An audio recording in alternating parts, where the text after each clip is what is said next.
لماذا انتكست؟ ولماذا أنت انتكست؟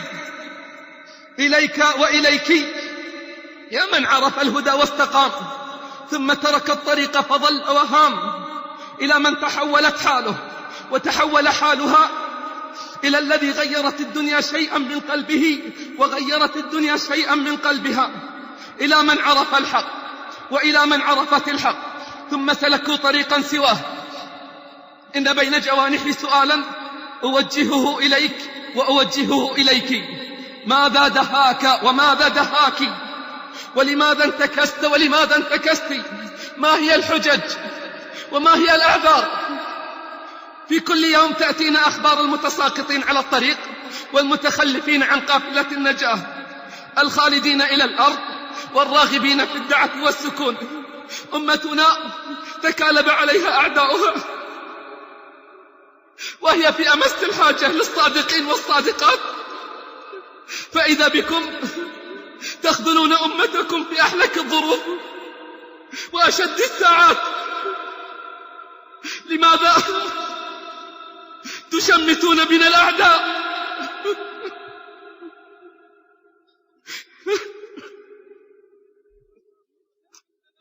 مرات ومرات يأتينا ونسمع من يقول: انتكس رفيقي أو انتكست صاحبتي وغرقوا في بحور الدنيا الغادرة بعدما كنا نرتقي معا سلالم الوصول إلى الدار الآخرة.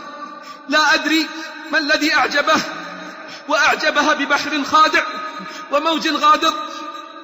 لا زلت أذكر ذكرياتها ولا زلت أذكر ذكرياته. لقد توعدنا أننا إذا افترقنا سنلتقي، وتعاهدنا على ذلك مرات ومرات، ثم ترك صاحب الطريق وترك رفيقي الطريق وسلكوا طربا آخر، فكيف سنلتقي إذا افترقنا؟ قلت أنا مرددا قول الله: ربنا لا تزغ قلوبنا بعد إذ هديتنا، ربنا لا تزغ قلوبنا بعد إذ هديتنا وهب لنا من لدنك رحمة إنك أنت الوهاب. ربنا إنك جامع الناس ليوم لا ريب فيه، إن الله لا يخلف الميعاد. يقول أنس: كثيرا ما كنت أسمعه صلى الله عليه وسلم يردد: يا مقلب القلوب ثبت قلبي على دينك. قلت: يا رسول الله أتخاف علينا وقد آمنا بك وصدقناك؟ قال: إن القلوب بين إصبعين من أصابع الرحمن يقلبها إن القلوب بين إصبعين من أصابع الرحمن يقلبها كيف يشاء. فأكثروا من قول: يا مقلب القلوب، يا مقلب القلوب ثبت قلوبنا على دينك. ولقد قال بأبي هو أمي وصدق فيما قال صلوات ربي وسلامه عليه: يصبح الرجل مؤمنا ويمسي كافرا، ويمسي مؤمنا ويصبح كافرا، يبيع دينه بعرض من الدنيا قليل.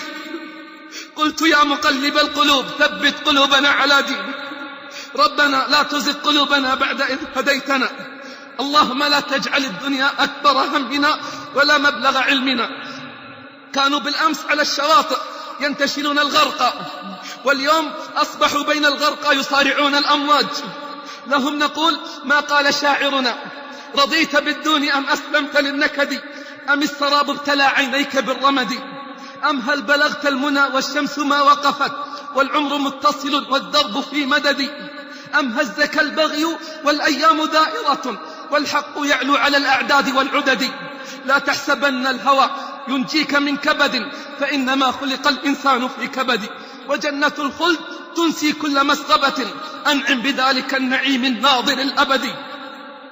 هل بات يلهيك ما يلهيك من متع، فاذكر بربك ما تلقاه بعد غد، أم هل تغشاك قطاع الطريق ضحى وحبلهم يا أخي في الله من مسد، أم هل غررت بكثرة الساقطين هنا فالحق لا يبتغى من كثرة العدد، أم هل غررت بكثرة الساقطين هنا فالحق لا يبتغى بكثرة العدد.